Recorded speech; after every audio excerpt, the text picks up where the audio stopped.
आप सभी का स्वागत है साहिल पांडे अकेडमी में। तो चलिए शुरू करते हैं बिना किसी देरी के आज के यानी 15 दिसंबर के अपने करंट अफेयर।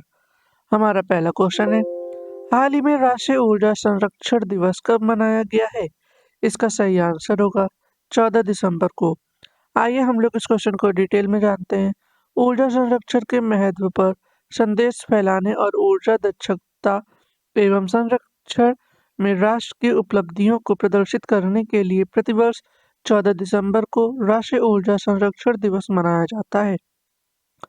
हमारा अगला क्वेश्चन है, हाल ही में किस देश के राष्ट्रपति 2 दिवसीय भारत की यात्रा पर आए हैं? इसका सही आंसर होगा श्रीलंका।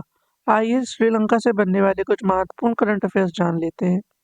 श्रीलंका के क्रिकेटर प्रवीण जयविक्रम को 1 साल के लिए क्रिकेट के सभी प्रारूपों से प्रतिबंध किया गया है। अनुरा कुमार दिसानायके श्रीलंका के 9वें राष्ट्रपति बने हैं।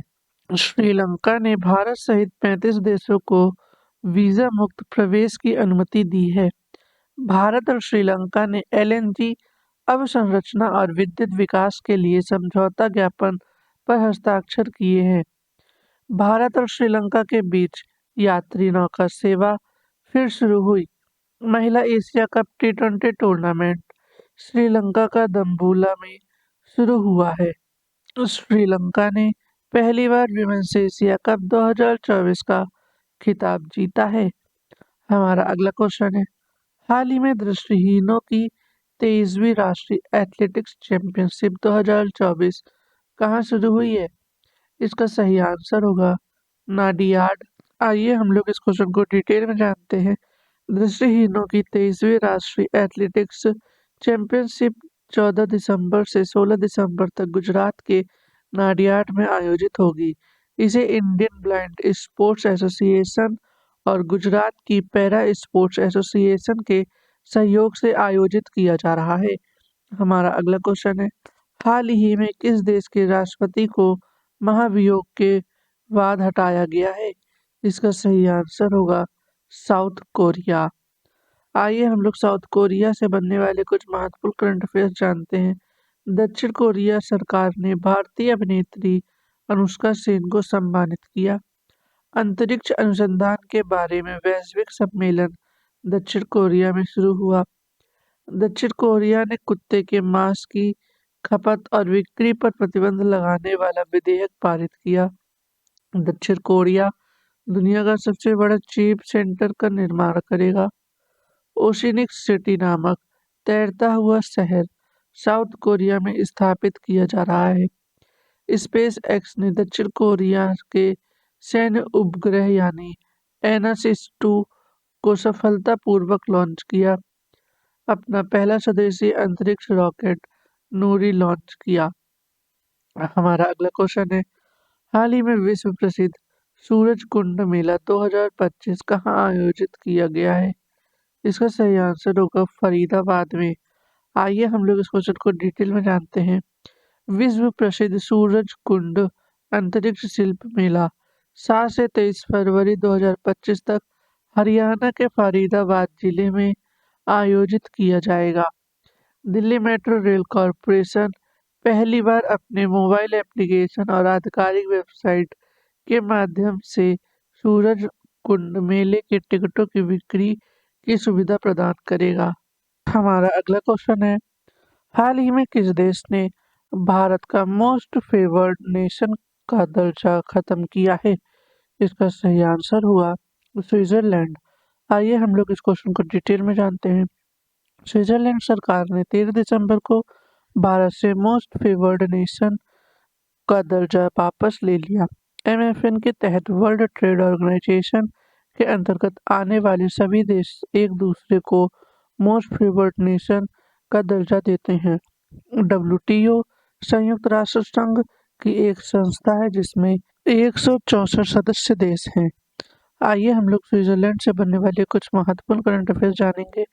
स्विट्जरलैंड 1 जनवरी 2025 से बुर्का प्रतिबंध लागू करेगा। भारतीय रेलवे ने आधुनिकीकरण को बढ़ावा देने के लिए स्विट्जरलैंड के साथ साझेदारी की। ग्लोबल इनोवेशन इंडेक्स 2024 में स्विट्जरलैंड शीर्ष पर रहा। विश्व प्रतिमा रैंकिंग में स्विट्जरलैंड शीर्ष पर रहा है। 2024 के सर्वश्रेष्ठ देशों की रैंकिंग में स्विट्जरलैंड शीर्ष पर रहा है। हमारा अगला क्वेश्चन है, हाल ही में एशिया पहला जियो साइंस म्यूजियम किस देश में तैयार किया जा रहा है? इसका सही आंसर होगा भारत। आइए हम लोग इस क्वेश्चन को डिटेल में जानते हैं। मध्य प्रदेश के ग्वालियर में एशिया का पहला जियो साइंस म्यूजियम, जियो यानी मुकेश अंबानी वाला नहीं, जियोलॉजिकल म्यूजियम इन ग्वालियर, ये तैयार किया गया है। इसे जियोलॉजिकल सर्वे ऑफ इंडिया ने बनाया है। उपराष्ट्रपति जगदीप धनखड़ 15 दिसंबर को म्यूजियम का लोकार्पण करेंगे। हमारा अगला क्वेश्चन है, हाल ही में 29वां अंतर्राष्ट्रीय केरल फिल्म महोत्सव कहाँ शुरू हुआ है? इसका सही आंसर होगा तिरुवनंतपुरम। हमारा अगला क्वेश्चन है, हाल ही में 3 दिवसीय विश्व हिंदू आर्थिक मंच का उद्घाटन कहाँ किया गया? इसका सही आंसर होगा मुंबई। हमारा अगला क्वेश्चन है, हाल ही में किस राज्य में 21वीं पशु गणना का शुभारंभ किया गया? इसका सही आंसर होगा हरियाणा। आइए हम लोग इस क्वेश्चन का इंपॉर्टेंट पॉइंट जानते हैं। हरियाणा के कृषि मंत्री श्याम सिंह राणा ने रादौर के सरकार पशु चिकित्सालय में 21वीं पशुधन गणना का शुभारंभ किया। आइए हम लोग हरियाणा से बनने वाले कुछ महत्वपूर्ण करंट अफेयर्स जान लेते हैं। पारंपरिक ज्ञान के संचार और प्रसार पर अंतर्राष्ट्रीय सम्मेलन गुरुग्राम में शुरू हुआ। अंतर्राष्ट्रीय गीता महोत्सव 2024 का आयोजन कुरुक्षेत्र में किया गया। हरियाणा सरकार ने एससी कोटे के अंदर सब कोटा लागू करने का फैसला किया। हरियाणा सरकार ने किडनी रोगियों के लिए निःशुल्क डायलिसिस की घोषणा की। हरियाणा में गंभीर रूप से लुप्त प्राय लंबा कछुआ प्रजाति को देखा गया। पहली वैश्विक महिला कबड्डी लीग हरियाणा में शुरू हुई। हरियाणा सरकार ने सभी फसलों की खरीद न्यूनतम समर्थन मूल्य पर करेंगी। हरियाणा सरकार ने पुलिस, खनन और जेल विभाग की भर्ती में अग्निवीरों को 10% आरक्षण दिया। हमारा अगला क्वेश्चन है, हाल ही में किस देश के खिलाड़ी मोहम्मद आमिर ने फिर से इंटरनेशनल क्रिकेट से संन्यास लिया? इसका सही आंसर होगा पाकिस्तान। आइए हम लोग पाकिस्तान से बनने वाले कुछ महत्वपूर्ण करंट अफेयर्स जानेंगे। राजेंद्र मेघवाल पाकिस्तान के पहले हिंदू पुलिस अधिकारी बने। भारत और पाकिस्तान ने करतारपुर कॉरिडोर को 2029 तक बढ़ाया। जस्टिस याहा अफरीदी पाकिस्तान के नए चीफ जस्टिस हुए। पाकिस्तान के दिग्गज अंपायर अलीम डार ने अंतर्राष्ट्रीय अंपायरिंग से संन्यास की घोषणा की। Salima Imtiaz ICC umpire panel में शामिल होने वाली पाकिस्तान की पहली महिला बनी। ताहिर जमान को पाकिस्तान की हॉकी टीम का मुख्य कोच नियुक्त किया गया।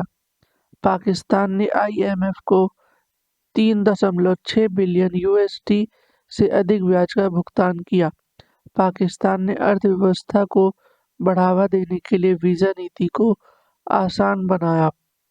हमारा अगला क्वेश्चन है, हाल ही में फोर्ब्स की 100 सबसे ताकतवर महिला की सूची में कितनी भारतीय महिला को शामिल किया गया है? इसका सही आंसर होगा 3। आइए हम लोग इस क्वेश्चन को डिटेल में जानते हैं। इस लिस्ट में पहले स्थान पर यूरोपीय कमीशन की प्रेसिडेंट उर्सुला वॉन डेर लेने हैं। दूसरे पर यूरोपियन सेंट्रल बैंक की प्रेसिडेंट क्रिस्टीन लेगार्ड हैं और तीसरे स्थान पर इटली की प्राइम मिनिस्टर जॉर्जिया मेलोनी है। हमारा अगला क्वेश्चन है, हाल ही में किसानों की आय बढ़ाने के लिए विश्व बैंक द्वारा किस राज्य के लिए 325.10 मिलियन डॉलर का ऋण स्वीकृत हुआ है? इसका सही आंसर होगा उत्तर प्रदेश। आइए हम लोग उत्तर प्रदेश से बनने वाले कुछ महत्वपूर्ण करंट अफेयर्स जानेंगे।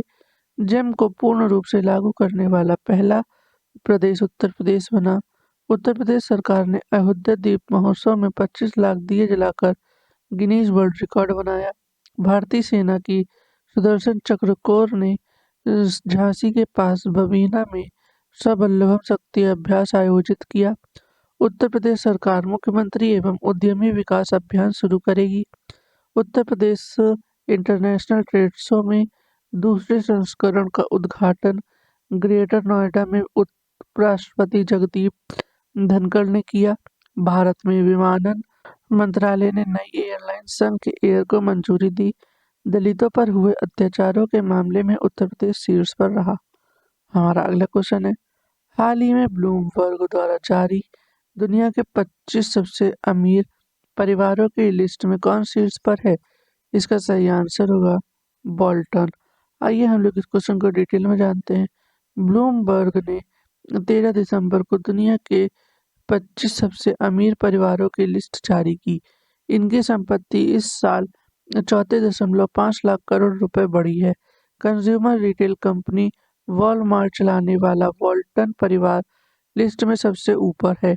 ये परिवार पिछले साल दूसरे नंबर पर था। तो इसी के साथ आज के हमारे करंट अफेयर्स खत्म होते हैं। वीडियो को लाइक करें, शेयर करें और सब्सक्राइब करना बिल्कुल ना भूलें। हम कल फिर मिलेंगे अपने डेली करंट अफेयर्स के साथ में।